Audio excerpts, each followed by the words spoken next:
All right, come on in. The park's open. Okay, this is the fun part where we get to test out how the audio sounds. How is everybody doing? Welcome to the first Wait in the Wings recording session stream on YouTube here in, I want to say, probably a year and a half. I've been doing a lot of these over just on TikTok and Instagram because it's easier to set up because it's just on my phone. But I figured, what the hey? I've got time. It's a nice Saturday. If you want to come hang out, then come hang out. But let me know that you're here in the chat if you have any questions or anything. And let me know just how the levels sound. If I need to turn the music down for the waiting vibe music that I've got going. But I'm very excited about this next script that we're diving into. It's so interesting because for some reason I like to think that I'm faster at making videos. But when I'm looking at actually how long the process is taking, it's still taking a month like it was back in the old time. But the difference is now being full-time, there's just so many projects constantly going and overlapping that month rushes by a lot faster than it used to. So that's very exciting. This month's video is going to be on the Drama Bookshop. And we'll dive more into it when we start the stream. But let's see, we got Linda in the chat saying, well, hello. We've got Sebastian with Cinemageddon Reviews saying you sound great so far. Let's go Puerto Rico, huh? You got WWE Backlash there tonight. I hope you're there. Bad Bunny showing up to do some wrestling. Everybody comment in where you're viewing in from. That's something I've noticed living in New York now is that really, well, it's partially living in New York, but then partially, just living in an apartment. And, that's like the reach of Wait in the Wings for me is just my apartment and I hit upload. And so I forget that like people across the country, across the world are watching some stuff here. So comment in where you're viewing in from. I'd love to learn. We'll get started here in a couple minutes. I just got to get some stuff set up over here. As I ramble, I'll be checking the comments. Let's see. How's the weather where everybody's at? That's always the go-to when you're like, what can we talk about? We can talk about the weather. We can talk about the Tony Award nominations and how I am so hopeful that Shucked just pulls out something incredible and wins the Best Musical Tony. See, I'm selfish because I think in terms of what's going to make for the best ending to a future video. And it's just if Shucked somehow pulls it out when everybody thought it was going to be the worst musical about corn, and then it just pulls out this incredible Best Musical win. Oh, that'd be such a good ending, and everybody would cry. Let's see. Anna, we've got watching from upstate New York. Scout, we've got England, and it's raining there. I'm not surprised by that. This is exclusive for everybody watching the stream. I'm hoping to plan a trip to England in September to see Rebecca when it opens there. That's still early phases planning, but yeah, and I'll be sure to bring an umbrella from the sounds of it. Dang Li, Vietnam. Wow, I have yet to see somebody comment in from Vietnam. That's so exciting. Welcome to the stream. Another one, Orchid Braid from Puerto Rico. I hope you're at WrestleMania Backlash too, especially if the weather's nice. Tiddler says, I only see Shucked winning Best Featured Actor for Alex. You take that back. Shucked is sweeping this Tony Award. It's gonna be Shucked Tony's 2K23. Everything it's nominated for, it's gonna sweep. Shucked sweep. And to avenge Bad Cinderella. Let's see, we got Alex coming from Miami. DD, you made it. DD is on the Patreon as well, calling in from sunny North Texas. I'm so happy you're here. We got a pretty good turnout considering it's the afternoon on Saturday. But all right, it's been about 5 minutes, so let's bring it in. How's everybody doing? It's always so awkward for me when it's like, here's my face now. Everybody can see what's going on. Okay, so I've got the script for the next video here. We cut it down. Technically, the last page is like the tie-in. So it's about 9 pages, which it's that juggling act of trying to figure out how much is too much, and also like how much is too much in the realm of how long will you be able to pay attention and how long can I keep this story going until you get bored, but then also how much can I feasibly video edit while still writing during the day. So we cut it down to 9 pages. I think that's about the new happy medium, but there is a new actual doc for season 3 Forever, the season that never ends, in the works. It's on Freestyle Love Supreme.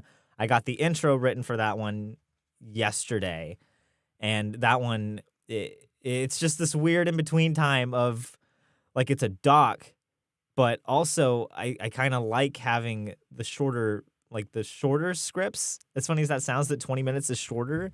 I like having the shorter scripts because it helps you get everything you need to get. But then on the other hand, it's like we need to, for the actual docs, I feel like you get to paint the people more and you get a better understanding for who they are. So it's finding that happy medium, but I'm very excited with where it's going. It turned out to be a lot more confusing and more complex of a story than I expected. So much so that I finally just reached a point where I said, screw it. I need my whiteboard in here. And I finally hung up my whiteboard in the office. And then I'm telling you, magic of the whiteboard, everybody. As soon as that whiteboard went up, boom, I figured it out. So let's see. Comments are blowing up. Let's see. We've got more from Scout, more from Alex. Sad that Phantom closed. Never forget. I agree. They finally moved out the chandelier. I think it was either today or yesterday, but they finally moved the chandelier out.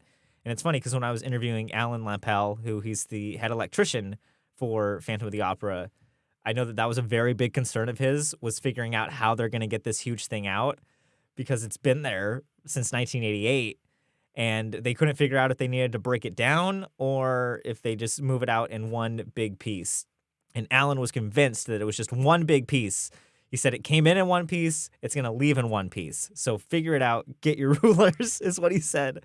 So when I saw the pictures of them moving the chandelier out in one piece, it made me very happy that, and I'm sure Alan was very happy that they got it out in that. Let's see. Are you reading this? I'm going to. Absolutely. And I have got tickets to see my friends and roommates show. Con, the musical. It is a Star Trek musical.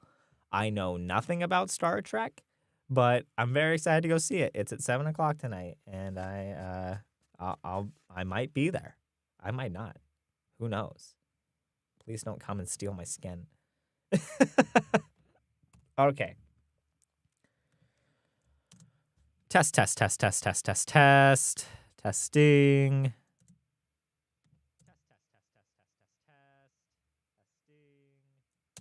Okay. I need to move this up a little bit, and then hopefully that doesn't make it too much louder for you all listening in. If so, I'm sorry I just blew out your headphones. Okay. And then let me see if there's a way that I can pull up the chat on my phone. I used to be able to do that. Might get meta for a second because you might hear the stream on my phone. But I want to see what you're all saying. So I'm not just recording in this booth alone. But thank you all for showing up. Scout says, steal skin. Please don't steal my skin, everybody. Sarah says, Brendan. Sarah. Hi. Okay, how did this sound to everybody? That sound okay?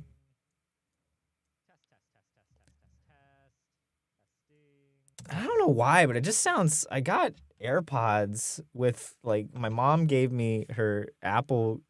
She like got a gift card to an Apple store and said I'm not going to use this.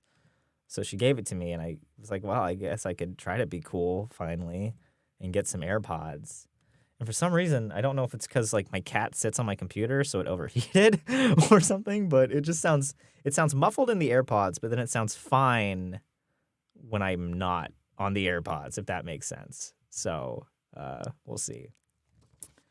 Okay, here we go. This is going to be fun. I'm just overcoming like a 3-week sickness. I've been sick for 3 weeks. And I'm finally at the point where I can get up and move. So hopefully it doesn't sound like I've just fought a 3-week sickness. This video's brought to you by blah, blah, blah, blah, blah. That's how we're going to do it all.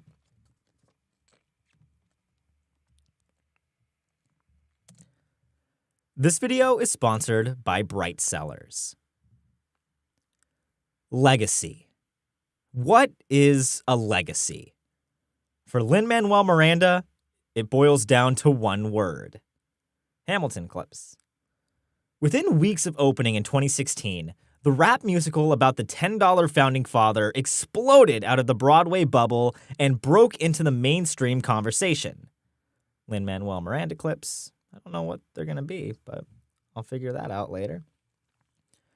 But before there was Lin-Manuel Miranda, the superstar, there was Lin-Manuel Miranda, the recent college graduate.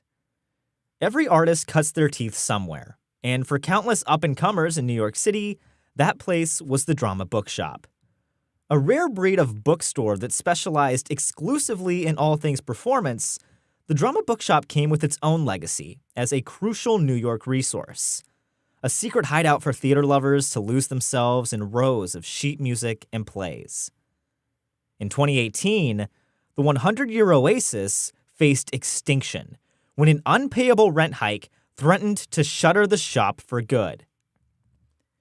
This is a story about the spaces we inhabit, how they define who we are, the role they play in making life-changing connections, and of how they led to the biggest musical in Broadway history fighting to stop an artistic legacy from turning into a memory. Main titles. Bum bum bum bum bum bum bum bum bum. It's always what I try to do with before we drop into the main title. I'm like, realistically, could the Law and Order sound come out now and it would fit? If it does, then that's gonna be a good Wait in the Wings video.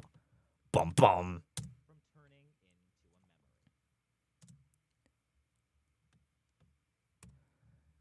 Thank you, everybody saying slaying and damn, this sounds good. That is growth. Back when I would do these in like 2019, it was one of the worst things you'd ever seen in your life because I could not get through a single sentence. And you'll see it as we get further into this and I get more tired, where I just start like messing up words.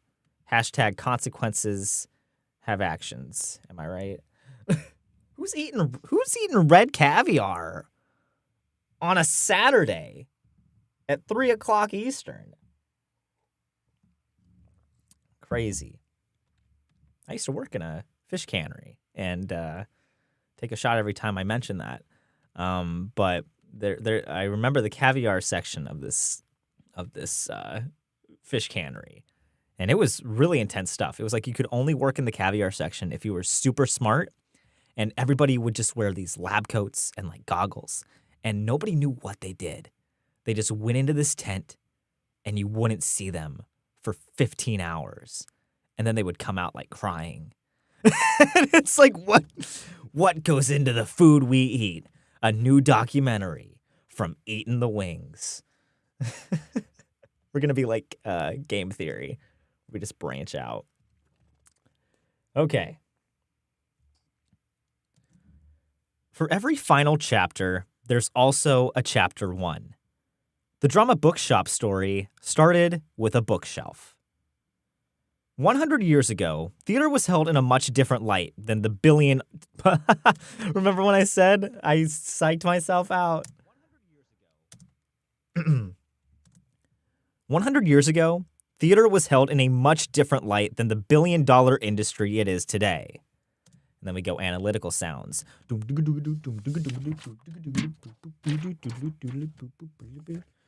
Welcome to this live stream of Brendan Goes Insane in a Box. It's bigger on the inside. Okay. For a time, watching a play was believed to be as vulgar as making animals fight.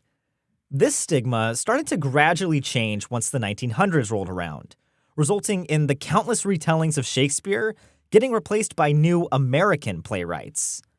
A woman named Edith R. Isaacs saw this influx in new work and took to the New York Times to declare 1917 the American Drama Year, and ordered with it the building of the Drama League Bookshop of Plays.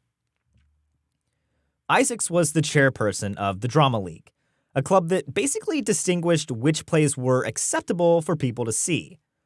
Up until then, a bookcase in the league lobby housed scripts of these new American plays for members to read. A selection so sparse, it only took up a single shelf. Part of the reason Isaacs announced a designated shop just for plays was to expose people to these new works and encourage the printing of more. As Isaacs put it, we must buy good plays when they are printed so that it may pay to print good plays.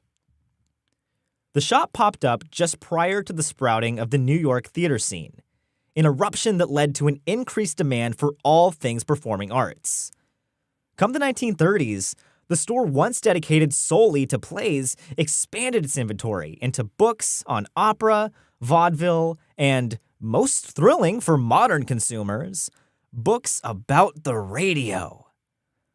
The curiosity for the stage flourished. The Drama Bookshop changed locations and owners multiple times, ultimately landing in the second floor of a rundown building on 7th Avenue, under the care of Arthur Seelan and his wife, Roseanne. Insert Freddie interview. As the years passed, the store's dedicated regulars came to think of the bookstore. Yeah, they did. Think of that bookstore as corn.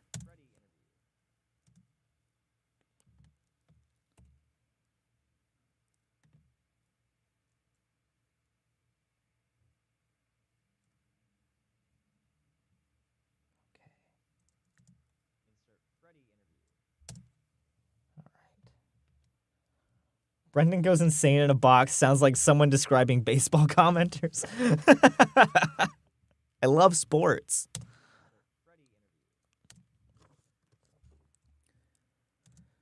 As the years passed, the store's dedicated regulars came to think of the bookshop as an artistic home, and of Arthur, Roseanne, and the rest of the staff as family.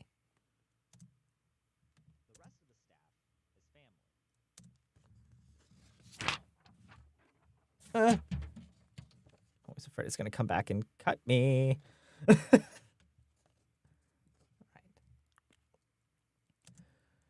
The Drama Bookshop's storied history of jumping from building to building to escape ever-growing rent prices continued in November of 2001, when it moved to 40th Street and 7th Avenue. Freddie. The new space was double the size, better lit, and included an upstairs balcony, a downstairs basement, and, eventually, a new cat named Humphrey. Insert Freddie. The shop also got a new co-owner in Roseanne's nephew, Alan Hubby. Hubby turned the basement into a black box theater space, just big enough for 60 seats, and named it the Arthur Seelan Theater, in memory of his uncle, who passed away the year prior. Hubby recruited a troupe called Backhouse Productions to work as the resident theater company for the bookshop, and that's how a young director named Thomas Cale came eye to eye with a hurricane. Bum bum bum bum bum bum. All right, we're flying. Okay, let's go back to the chat. Sounds like I walked in on you in your room and heard you recording. Don't know what to expect. Oh, my mom would appreciate that. Okay, let's see. This crowd, let's see what Leading Blind says. This crowd can appreciate this. Tomorrow I'm going to see a production of Into the Woods, but I'm bringing 3 people to their first ever live musical experience. Why'd you choose Into the Woods? I'm just kidding. I'm just kidding. That's so exciting. Way to extend that opportunity to people and get them into this world. It's just when I hear Into the Woods, I think of the only time I've seen it was back my senior year of high school, and there was the closest school to us was a 90-minute drive away. And so I went out to see the show because my friend was in it, and it was Coy, if you're watching this, I'm sorry, but that was one of the worst productions of Into the Woods I've ever seen. I think, I don't know, from what I remember of Into the Woods, and you might disagree with me on this, I don't really think it needs to be 2 acts. I think the show ends after Act 1. Now, I need to go see it again. I did not see it when it was on Broadway because, I don't really get to go see shows because I'm busy researching about the ones that have closed. But, yeah, that's my hot take on Into the Woods.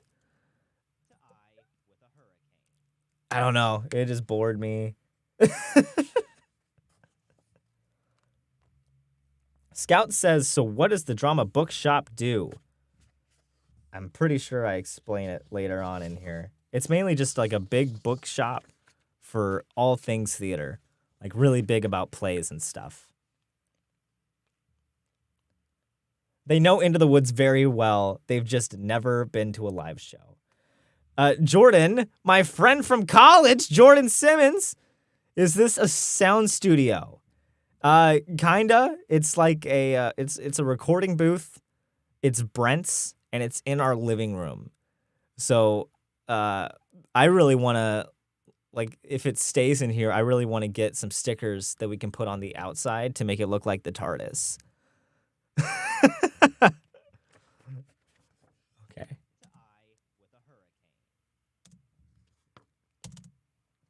All right. As Kale put it in an interview with the New York Times, I was not born in a trunk. I was born in the basement of the Drama Bookshop. The same could be said of Lin-Manuel Miranda. Born and raised in New York City, Miranda spent most of his high school years riding the rickety elevator up to the old Drama Bookshop. Miranda entered the then-new space on 40th Street in the summer of 2002 and sat across from Thomas Kale to discuss his new musical called In the Heights. The shop became an incubator for both the show and its creators. In front of a piano and surrounded by the privacy of the basement, Backhouse Productions found their voice, occasionally breaking out into freestyle raps about their day. Wink, wink, get ready for that freestyle video. Woo! Jordan says, love it. Good to see the magic happening. I hope you're well, Jordan. I've missed you. Let's see. Lala Loves Music says Drama Bookshop is literally my favorite place in New York City. I cannot wait for this video. I agree. So I went to the old location on 40th Street, and there's nothing. I probably should have written this in the script, but there's no way to describe your first experience of walking into the shop, because I was so used to just having one little shelf at a Barnes and Noble that's here's the theater, and it's just all Shakespeare and one book on how to break into acting for dummies. But when I walked into the Drama Bookshop the first time, and it's just everything is it's all theater, it's unlike any other experience in this planet, on this planet. So. Raps about their day. If Miranda ever reached a point in his writing where he got stuck, all he needed to do was go upstairs and read some of the greatest works of all time. Freddie. The buzz around In the Heights grew thanks to a series of basement readings that caught the attention of producer Jill Furman and Rent producers Kevin McCollum and Jeffrey Seller. In the Heights eventually opened at the Richard Rogers Theater in 2008. Seemingly in an instant, Thomas Kail and Lin-Manuel Miranda transcended from the Drama Bookshop basement to the top of the Broadway mountain. The same couldn't be said for the store. Commercial! Man, we're flying. Eat your heart out, Hemingway. I'll show you concise language. Ooh, that reminds me. I get to share exciting news that I haven't really gotten to share with anybody because, I don't talk to people. But I finally have signed up for my very first writing class. And it starts next Saturday. It's a 6-week writing class, and I'm very intimidated because it's like 3 hours a session. So I'm excited to see how that goes. I'm excited to finally have somebody actually say, here are some things you can do to improve your writing, and hopefully that just goes hand in hand with making the videos better. But the reason I thought of that is because they're having this short story competition, because Hemingway won a short story competition with using only 10 words. Excuse me. And so that was the basis of it. What was it? I was trying to hang out with Mark Bonanni of Broadway by Ghostlight, and he kept asking 10,000 questions about what it was we were going to do. And finally he ended with the question of, why should I hang out with you? And I expect a 500-word essay. And I said, Hemingway won a short story competition using only 10. Hang out with me or I burn your house down. And it was something like that. So Anna says, cool, you will do great. Thank you. I hope it's not just like I walk in there and then everyone's like in tweed and they say, oh, you write for the internet? I've been published in 8 journals. I'm best friends with Bret Easton Ellis. My father's Hemingway. But I don't know. I haven't taken you had to take English in college, but there they didn't really teach us how to write. So I'm interested to see how it goes. And I'm not telling you what the writing class is, because you're going to come steal my skin. Okay. Text. 8 years later, February 2016. February 14th, 2016 went down in history as the coldest Valentine's Day in New York City history. Good thing you signed up for the writing class, Brendan. You really need it.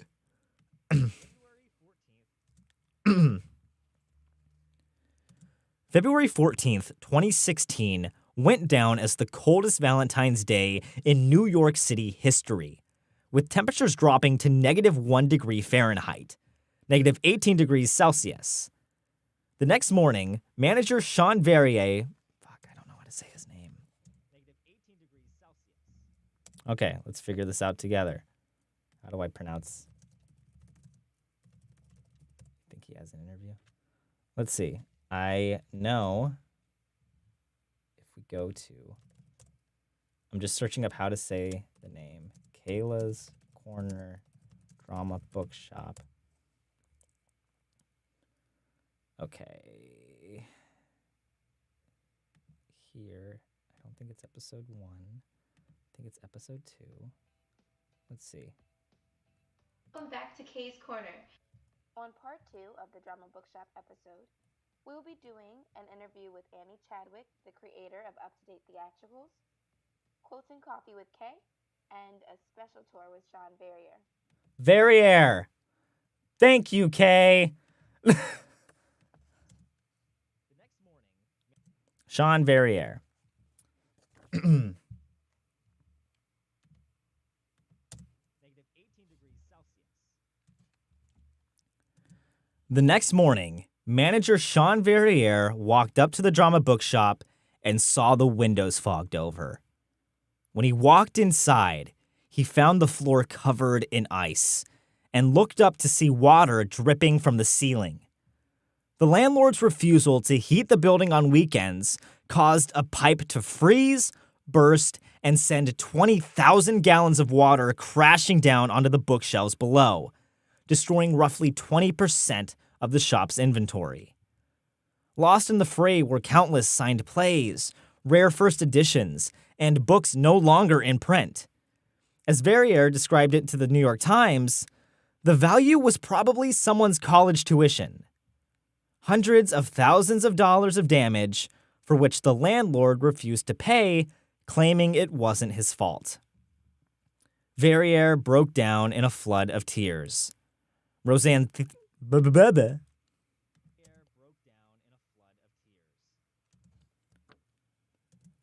Seelan thought the flood spelled the end of the shop. But Lin-Manuel Miranda had other ideas. Ow! Okay, 7 minutes in. We're halfway done, everybody.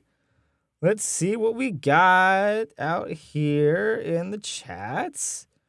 Broadway and T. I saw Phantom with some friends a week before it closed. I want to steal the Phantom's gender. Okay, let's see. Alex. What do we have?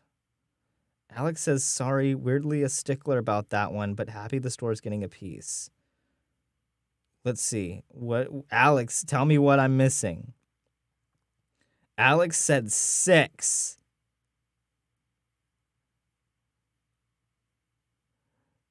A piece for what are you a stickler for? For sale, baby shoes, never worn. Oh, that's the short story. I thought I was like, did they sell baby shoes? Okay. I got so scared.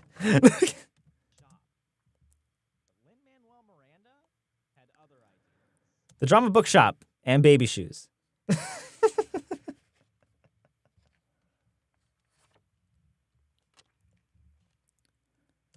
A lot had changed in the 8 years since the early In the Heights readings in the shop's basement. Miranda broke a Tony Award record by becoming the youngest person to win the best school.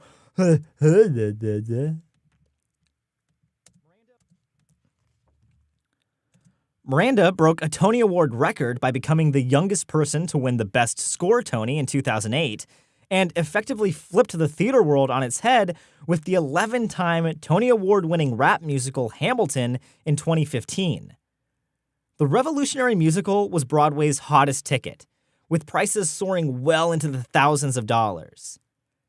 In the spirit of making the absurdly expensive show more accessible, the show held a daily lottery called Ham for Ham, where people could get front row seats to the show. Too many shows.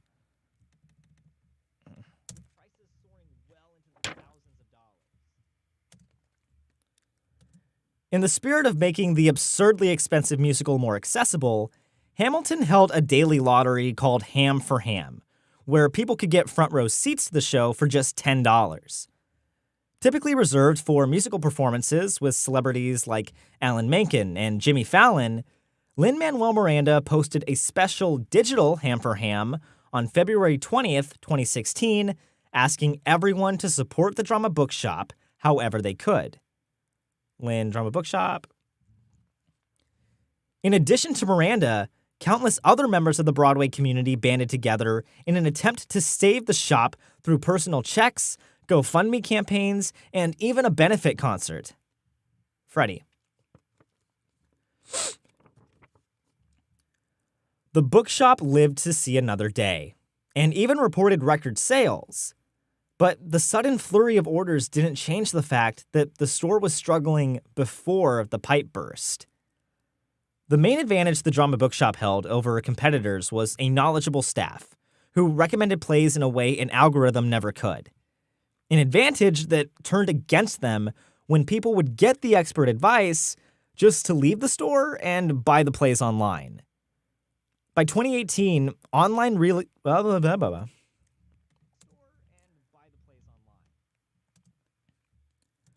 By 2018, online retailers like Amazon increased pressure on the independent bookstore.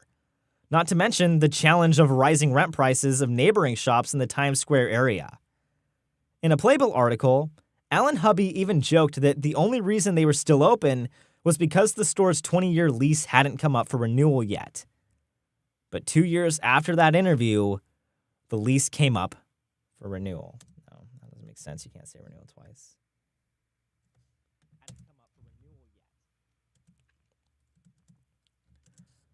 But 2 years after that interview, the lease came up. But 2 years after that interview, it came up. But 2 years after that interview, the lease came up. 2 years after that interview, the lease did come up for renewal. Okay, so we have a couple options there.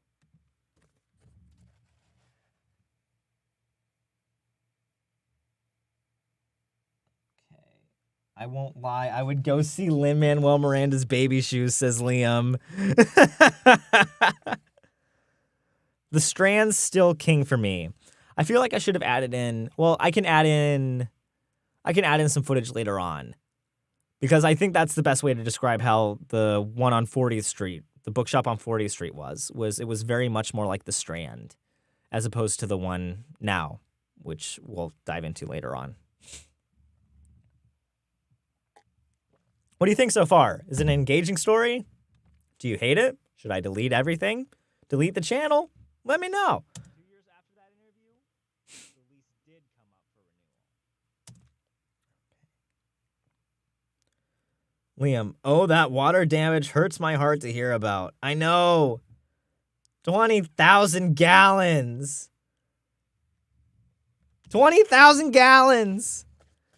And it turns out that, like, that whole year, so the way that it was told to me is above the shop on 40th Street, a print company moved in, and they were running these printers like 24 hours a day. And because of that, they had to run water to the printers to keep them cool because of how much they were running. And like the water from that floor would leak onto the inventory down below. And so like the owners were asking, hey, can you please do something about this damage? Like you keep damaging all of our stuff. And the landlord again said, no, that's not my problem. Occasionally they would get, the print company would give them a couple $100 to restock things. But the more I heard from people, the more it's just like, man, this landlord was pretty rough. And I thought my landlord was bad. That's a joke. I've got, like, out of all the landlords I've had, Adam is probably the best. Anything is better than Alden Park in Philly. Yeah, name check it. It hyped itself up as it's like, yeah, this is where Grace Kelly lived. It's this great place. And it was just like, I was paying more than I pay now for this apartment in New York for a room that was this big. The AC broke right when things got really hot, and my room got up to like 110 degrees with humidity. There were cockroaches on my toothbrush, and like they just wouldn't come and fix the AC. Oh, it was so miserable. It was like it got to the point where it was so hot in the apartment that I was getting because I do HelloFresh, and so the HelloFresh orders, they come with the big ice packs. So I would just stock up on the ice packs, and I would, like, at night when I was going to bed, I would just take one of the huge ice packs and lay it on my body because it was so hot in there. And it took them 2 months to get somebody to come in there, and like they sent somebody in there to try to fix the AC, but they didn't. And I was still new to the East Coast, so I'm used to the West Coast where it's dry air and you can get away using a swamp cooler. Which that's basically, it's the same thing as what they were doing with the Drama Bookshop, where you run water and then it cools things down. Think about that, but that's like what generates the airflow. But you can't do that on the East Coast because the air is already so humid. So what you're doing is you're adding more moisture to the air, and it makes it even worse, and the heat gets worse, and then you can't escape it. It was a very bad time, and you can it's reflected through the channel because it's just like, the video's flatline, and you can, like, when I pull up the stats, you can tell where everything was going wrong in Philly. Because it's like, okay, we're doing okay, and then it's just nothing, and then I move, and then it gets better. But there's that story.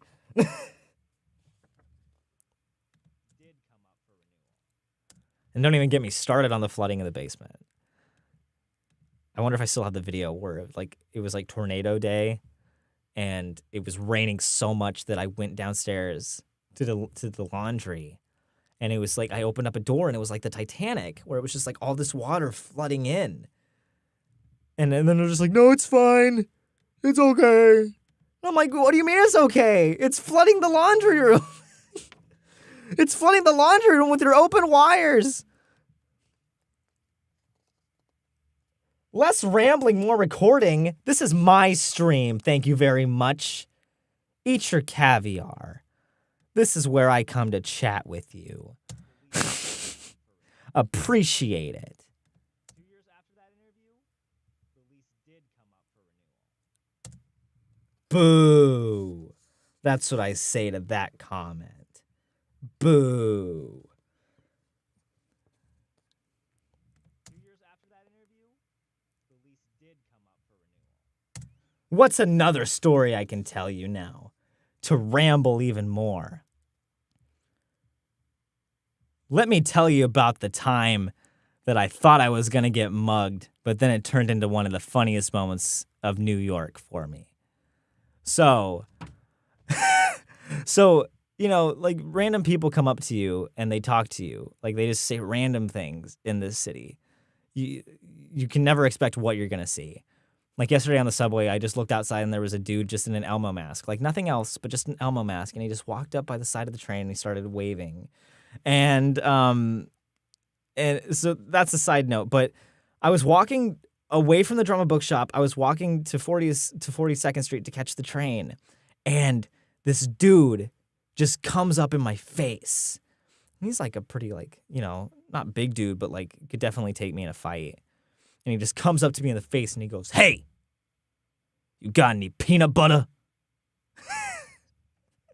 And you know, usually you try to ignore the people, but that one was just too much that I couldn't help laughing. So occasionally I'll just do that to friends now, where I just go up and I say, "Hey, you got any peanut butter?"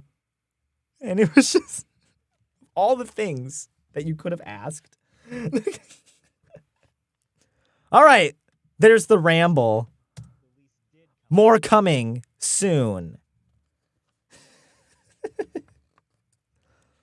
Okay, where are we at? Don't even need that page anymore. In 1969, Roseanne Seelan unexpectedly fell in love with her Drama Bookshop boss, Arthur, and a 6-month suffering succotash.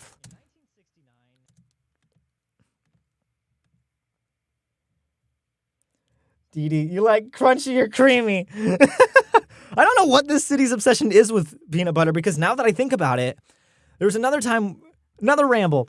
There's another time when I moved, like, second week I was living here, and I had to go down to Grand Central Station, and I'm on the train, and, like, you know, you do what you do, you try to ignore, but this person just comes up to me, and they have this tray with a blanket over it, and they come up to me, and I'm like, oh God, what is this gonna be?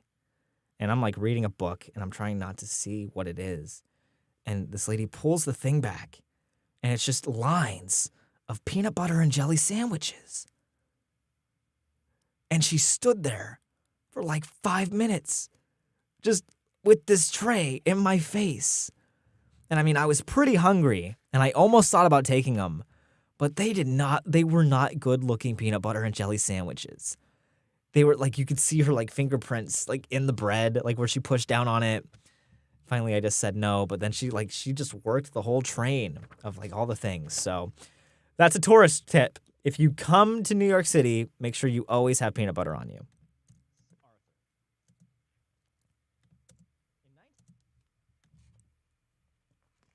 Okay.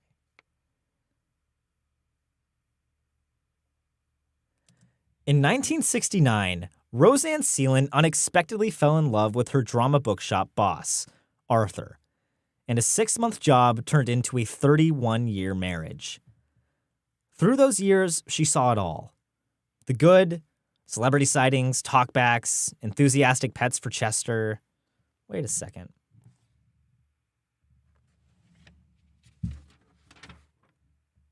Okay, so you didn't get to hear this part because it's in an interview with Freddie, but basically there was a cat named Humphrey. I'll just read Freddie's quote here. So Roseanne, the owner, she adored this cat Humphrey so much. As the years went on, he got older and fat, and she's like, I'm going to take the cat home with me. And then when Marcus got hired to manage the shop, he brought Chester one day. Everyone fell in love with Chester, so he kept bringing him in.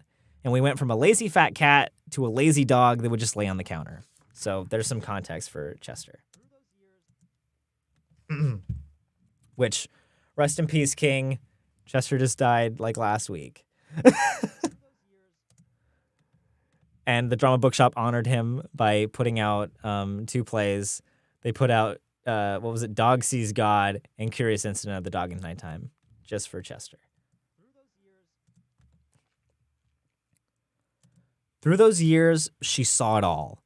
The good, celebrity sightings, talkbacks, enthusiastic pets for Chester, and the bad. A fire, a flood, break-ins, someone even stole the entire safe once. But by 2018, the cost of running the shop got so high that Roseanne Seelan started dipping into her own private savings just to cover rent, the inventory of plays, utilities, and salaries for the 20 staff members. The store barely scraped by, making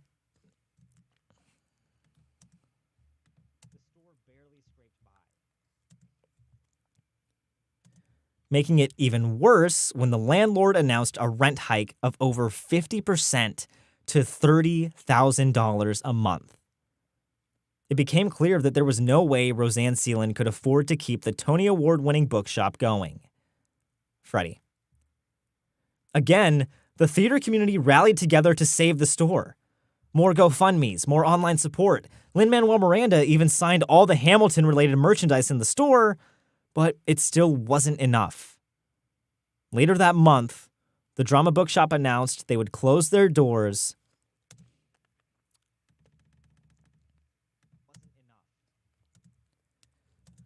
Later that month, the Drama Bookshop announced they would close the doors on their 101-year legacy.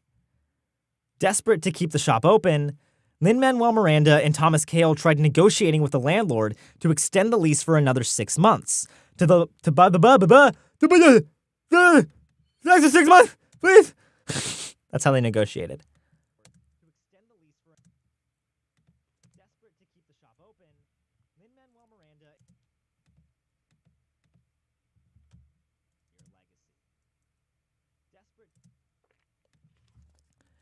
Desperate to keep the shop open, Lin-Manuel Miranda and Thomas Kail even tried negotiating with the landlord to extend the lease for another 6 months. This would buy the bookshop more time to find a new location. The landlord said, no, it's over. Freddie. Ruthless. Boo, landlords. Boo. You found your catchphrase. It takes the world by storm. Every theater clogger should be required to end their vlog with that. Your Honor, let's see what Scott says. Your Honor, my client said, hey, you got any peanut butter? Okay.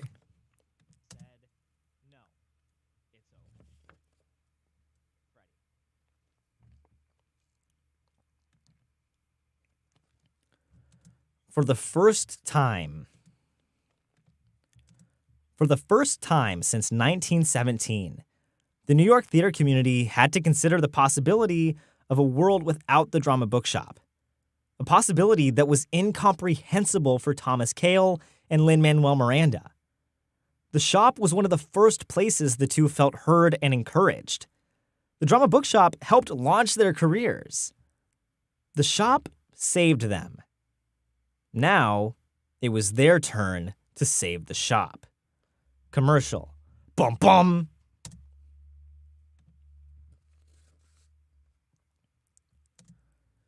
Alan Hubby called the staff of the Drama Bookshop in for a group meeting. Considering many of them were already looking for new jobs, they assumed what Hubby was about to say. But then he entered the room with Thomas Kail. Him and Lin-Manuel Miranda were going to buy the Drama Bookshop. By 2018, Hamilton and... Oh, God. Get ready for these facts. These facts are going to blow you away. Because they blew me away when I found them up, and I had to cross-check just because I could not believe this. And please keep in mind that this is just one section of Lin-Manuel Miranda's income. Okay?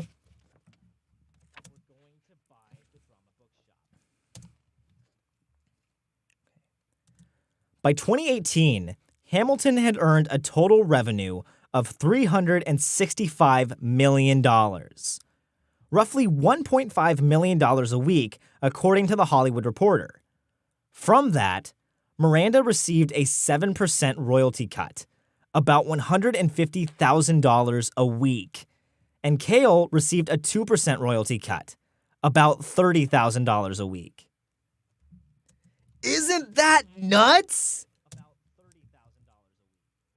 Like, when they say you can't make a living in theater, but you can make a killing, use that as proof. $150,000 a week. That's just crazy. And then you factor that in with, like, the royalties he's getting now from, like, Disney and, like, what happened with the Hamilton buyout. Like, Lin-Manuel Miranda is rolling in it. About $30,000 a week.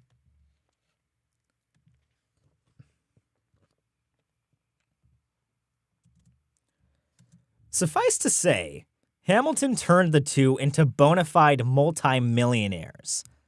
But underneath the fame and fortune, they were still the same two kids that once plucked away on the piano in the Drama Bookshop basement.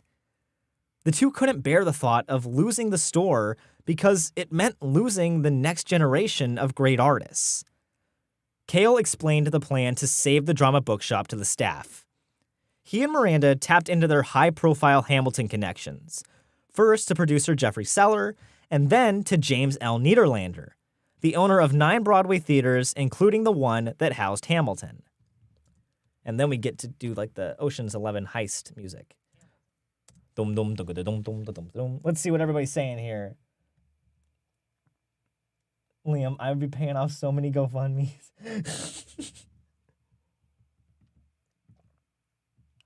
Yeah, that's crazy. And that's just 7%. Man.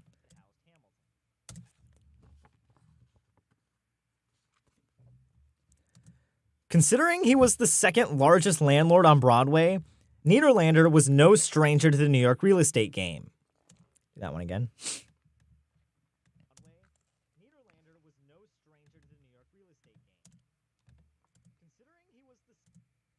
Niederlander's a fun name. Yeah, it's like something written by Roald Dahl.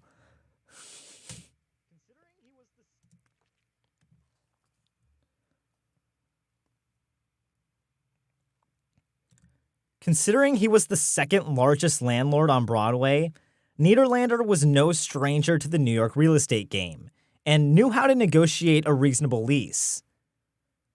50 years after she stepped into the store for the first time, the New York Times reported that Roseanne Seelan sold the bookshop for the cost of the remaining inventory, some rent support in the final weeks, and a pledge to retain her as a consultant.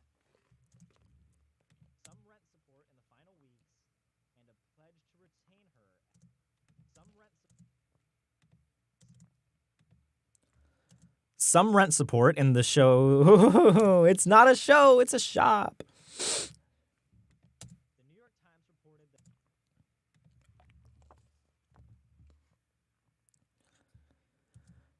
The New York Times reported that Roseanne Seelan sold the bookshop for the cost of the remaining inventory, some rent support in the final weeks, and a pledge to retain her as a consultant. Seelan went on to say, "I'm 84 years old. I just didn't have the drive to find a new space and make another move. Lin-Manuel and Tommy are my white knights."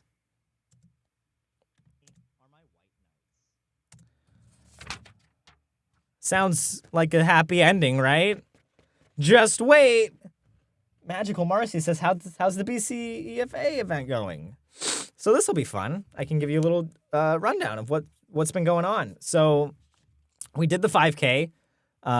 We did the 5K about a month ago or so, but we came in first place for fundraising, which is incredible. Even after the race was done, like I think we were getting donations as far back as last week. But let me see if I can find how much we raised. It was like, I'm gonna take a guess here and just say what I think we raised. It might be more than this, but from the last I checked, we raised $17,776, which was very fun for me because it was like 1770.76. But that was absolutely insane because when we joined on, I remember thinking like maybe between the three of us, between me, Howard, and Mark, we can raise $3,000. But then we brought in Kate, we brought in Brian the BA, and we brought in Shoshana with B-Way Show. And of course, we brought in Mickey Joe, who, man, as soon as we brought in Mickey Joe, like props to Mickey for literally, like he alone raised enough money to give 2 grants to like health clinics across the country. He raised $10,000, he and his supporters, which is absolutely insane. Huge props to Mickey Joe.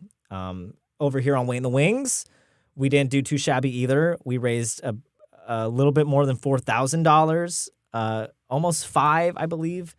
But really, it's just like $17,000 as a team on our first time out is absolutely incredible money that is really going to change lives, and in a lot of cases, like save lives, like because it's money going to food banks, going to help with access to like female health, and it's so important the work that Broadway Cares is doing. So thank you for asking.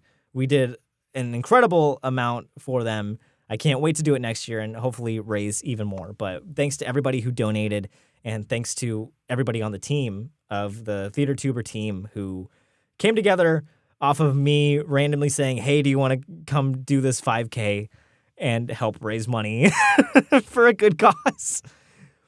We absolutely, like Mickey did okay. Mickey and Brian did okay in the race, but then we absolutely just did not. The way we went into it is, hey, we raised $17,000. Like, we won in fundraising. I don't think we need to win this race.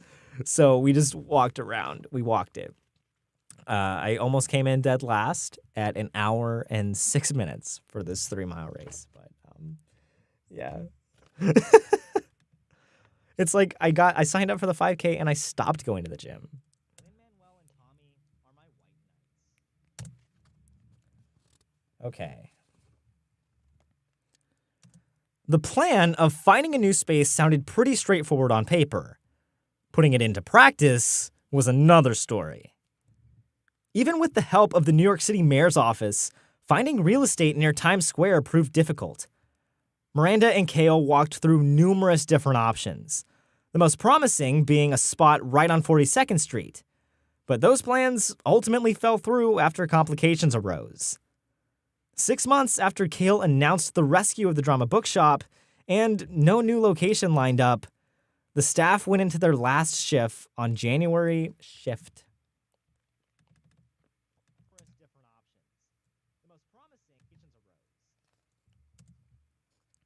Okay. 6 months after Kale announced the rescue of the Drama Bookshop, there was still no new location lined up.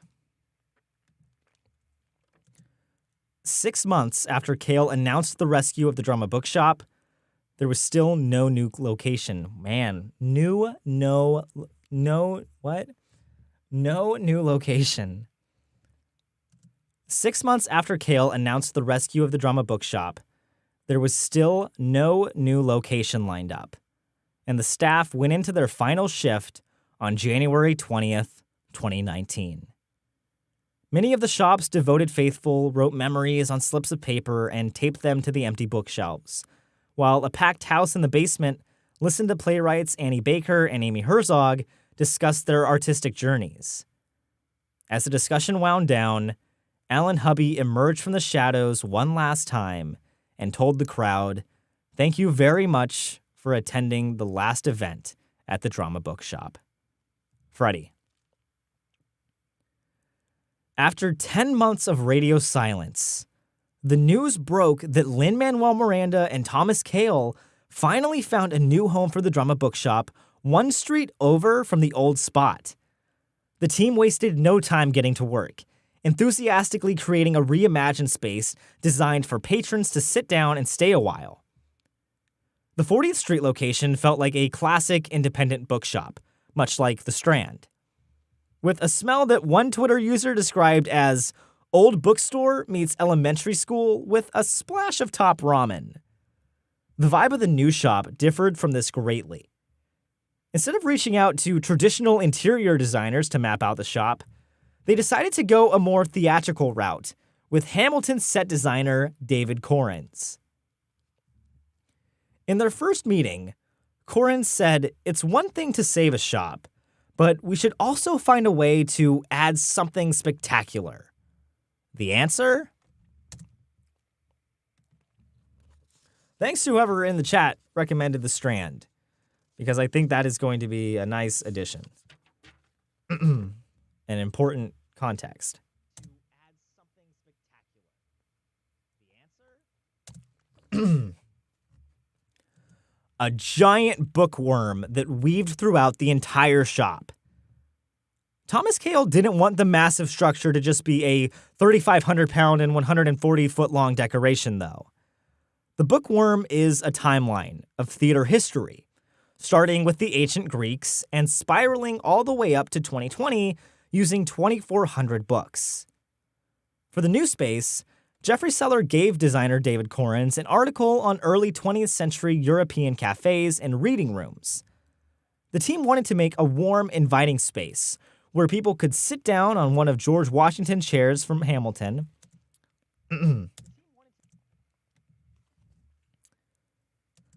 The team really wanted to make a warm, inviting space where people could sit down on one of George Washington's chairs from Hamilton, talk, and, in an exciting development for the new space, drink a coffee. The move to mimic other bookstores by selling coffee and baked goods helped create additional revenue. The move to mimic other bookstores by selling coffee and baked goods helped create additional revenue, but it sadly meant that Chester the dog could no longer come in due to health regulations. Originally expected to open in March of 2020, delays from the COVID-19 shutdowns meant the brand new 3,500-foot space wouldn't officially open until June 10th, 2021. Serendipitously, the same day the film version of In the Heights hit theaters. I mean, the coffee's great, but I would have loved to have had Chester there. All right, here we go. Conclusion. And we're sitting at 18 minutes. So once we edit this down, it'll probably be like a 22-minute video, probably. Okay.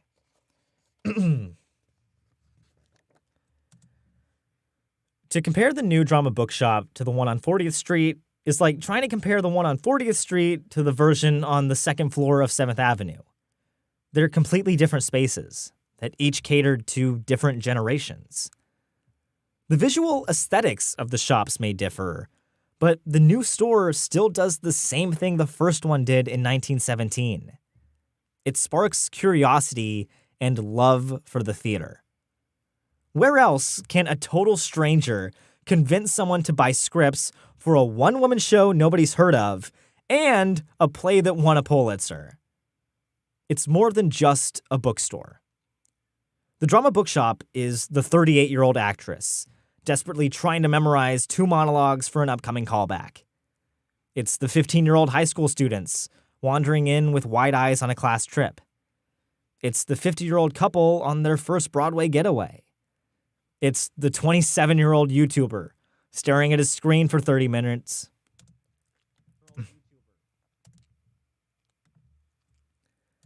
It's the 27-year-old YouTuber staring at his screen for 30 minutes, wondering how he's ever written anything in his life. That's me.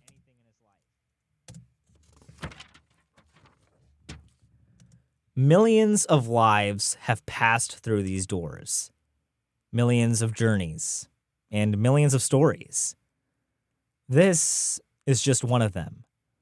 A prologue into a new story that will hopefully take 100 more years to write. Suffice to say, I definitely spend a little too much time in the Drama Bookshop. Just last month, I spent a lot of time there uncovering the chaotic twists and turns of a musical based on Titanic. Click on this video to hear that wild story and witness how Titanic the musical nearly sank on Broadway. We're done! Woo! There it is, everybody. And here comes the dry throat.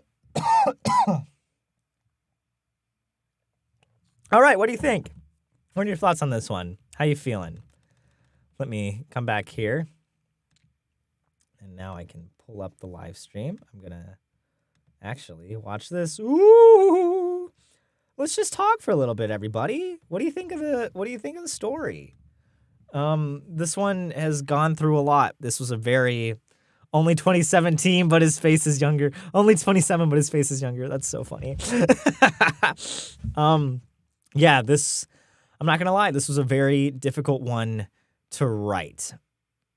It's probably gone through 4 different revisions because I basically had the thing done, and then Freddie, who used to work at the bookshop, reached out, and he said like he'd be willing to talk on camera with an interview. And that was really the secret to, I think, unlocking this piece, because what you heard is my narration. What you didn't hear are the stories from Freddie, so there's still a lot more to see with this one. But really what Freddie added was exactly what the thing was missing, which was the soul of the Drama Bookshop. And, you know, Freddie had the advantage of he worked at the old location on 40th Street. And I'd only walked through there once, so I didn't really know it. And that was coming through in the writing where I wasn't really capturing the heart of it. And at one point, it felt more like an In the Heights documentary than it did about the Drama Bookshop. So I'm very happy with where it's at now. And I think that more of that heart and that spirit of the Drama Bookshop comes through. And it's interesting to look at it through the lens of like, this is a breakthrough I had last night when really like narrowing down the conclusion, which is where it's, you know, everyone has their idea of what the 40th Street location was because that was so important to that generation of artists. And now there's a new location for really a new generation of artists to dive into. So I think it's going to be a very nice video. I'm excited to start video editing it. It should hopefully come out next week. Not next week. The 15th is what we're hoping for. I need to have it done by next week, though. But hopefully by the 15th. And then what the main, like the master plan for this is have the Drama Bookshop video, and next we're going to release the Freestyle Love Supreme video.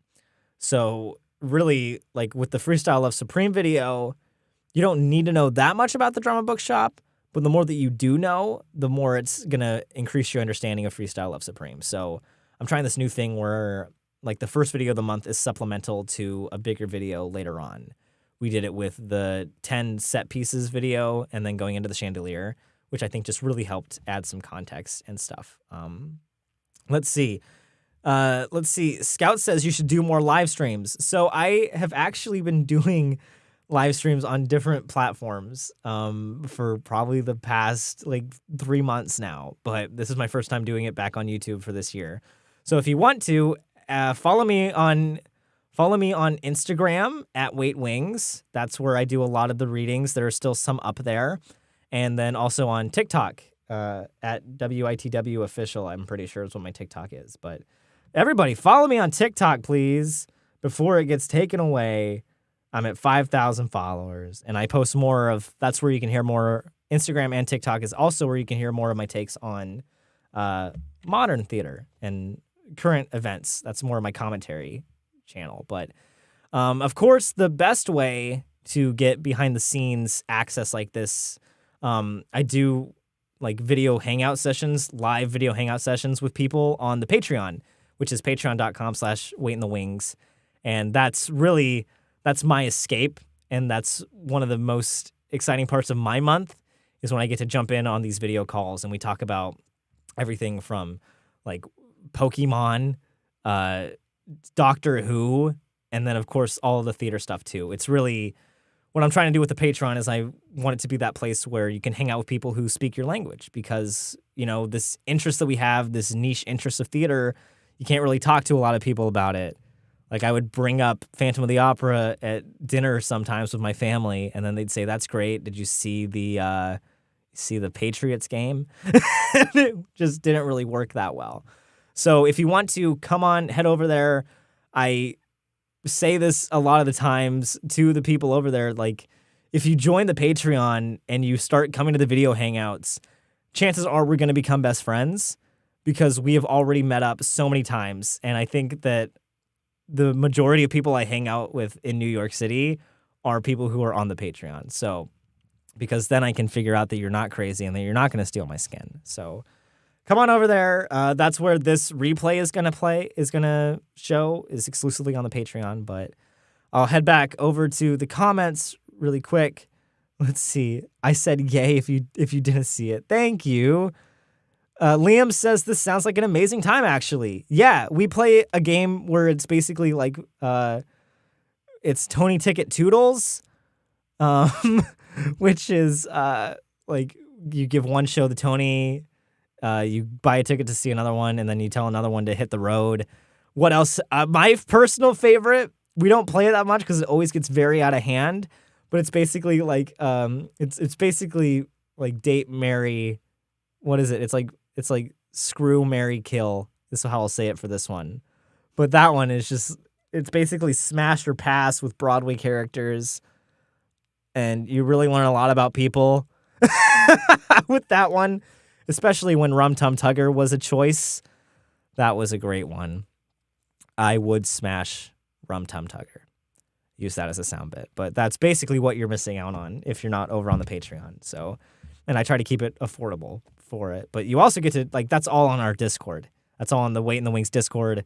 So when I'm not doing the video calls, there are literally hundreds of theater fans in there just talking about everything that's going on. And this is honestly the best time to join because it's Tony time. So everybody is going to see things, but then also like waiting to hear back. So head on over to the Patreon. If you join the Discord's only like $3 a month. So it's nothing crazy. Let's see. What else do we have from this? Alex says, Back from the Dead just came back from the Beetlejuice musical tour performance. It was epic. That's so exciting. Kate says, good to see you're feeling better, Wings. It's another thing on the Patreon. They all got to follow me as I'm like, wow, guys, I'm still sick. And then it's like, oh, hey, everybody, it's the killer cold. Okay, let's see. What else did I miss up here? What questions do you have? Let's turn this into a quick Q&A. I've got like 15 more minutes until I need to log off. So we got lots of time. Insert any questions you have. Let's see. So Shag says, Jeffrey Seller used to do youth theater at the theater I did shows at in Royal Oak, Michigan before I was a member there. Wow. You know, I for the Freestyle Love Supreme video, I interviewed Jill Furman, and it's like, it's crazy because last year I wouldn't have thought that was possible. So I'm excited to see what happens, and I'm hoping at some point I can do an interview with Jeffrey Seller because to pick that man's brain would be incredible. Scout, here's a good line. The closure of the Drama Bookshop would be like the burning of the Library of Alexandria. That's good. Wow. No, Liam! Liam says the Rum Tum Tugger is a smashable cat. That's so bad. Okay. Alex the Adventurer. 1 second. Okay. Alex the Adventurer says, what's your favorite musical? We have talked about this one for a while. My favorite musical, hands down, American Psycho the musical. It's the musical that taught me that musicals could be fun and that they could actually sound like something I would just listen to.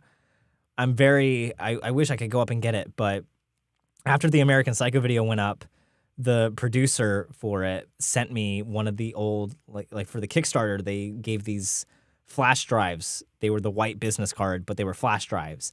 And on it are all of Duncan Sheik's demo tracks. And I want to say at least once a week, I listen to Duncan Sheik's version of You Are What You Wear, which I think is actually better than any version I've heard before. There's nothing better than hearing Duncan Sheik's raspy voice just list off designer clothes names. But yeah, American Psycho is still hands down my favorite musical. Liam, do you think Some Like It Hot will use You Coulda Knocked Me Over with a Feather as a Tony's performance? Sure. It's the problem. I don't know. I think they're going to use... Is the song called Some Like It Hot? It's like the song where it's like, Some Like It Hot and that ain't bad. I saw Some Like It Hot, and I honestly don't remember any of the music from it. But maybe. We'll see. Mark, what show would you like most to make a video on? Well, the one I really wanted to make a video on was American Psycho. So that one is out of the way. I'm trying to do this new thing where if it's a history video, I wait until 3 years after it opened, just because the way I see it is in that 3 years, there's enough resources to pull from for the history. So the one that I'm waiting for with bated breath is for Shucked to be. I'm waiting for 2026 when I can finally make a video on Shucked. Because that show is so crazy, and I don't know how it came to be, but I'm so happy that it did. But as far as like upcoming, the real big push right now is to get that Great Comet video up and ready. I've started doing interviews for it. Finally, we're at that point. That was the big push of the Kickstarter last year. Was we're gonna get to the Great Comet doc, and it's everything. Like every video that has come out. Here's how I'm gonna say it. Every video that has come out so far and that will come out is basically building to Great Comet. You might not know it yet, but as soon as Great Comet comes out, you're going to go, oh my God, this has been a 3-year build. Okay, let's see. What else do we have? Mario Lopez, is Bad Cinderella worth a Mother's Day gift? Mom loves Andrew Lloyd Webber, but...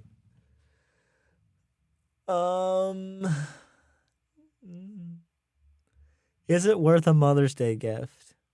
I mean, you'll have no problem getting a seat. How much do you hate your mother? Is the question here. Maybe. It will definitely be an experience that you'll talk about. That's all I'm gonna say about it. Let's see. Let me adjust the video really quick because I think I threw the white balance off. Okay, there we go. I'm going to try to bring it down so it doesn't look like we're talking on Skype via 2011. Let me see. I have to bring the white balance down. I mean, here's the thing with Bad Cinderella, okay? Ooh, what is that? Gross.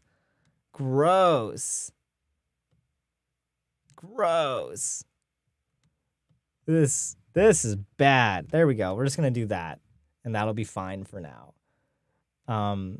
Here's the thing with Bad Cinderella is I wanted it to be like fun bad, but it just ended up ultimately being like just made me sad bad. The cast really gives it their all, but there are just like structurally there are just a lot of like things that don't lead to another thing.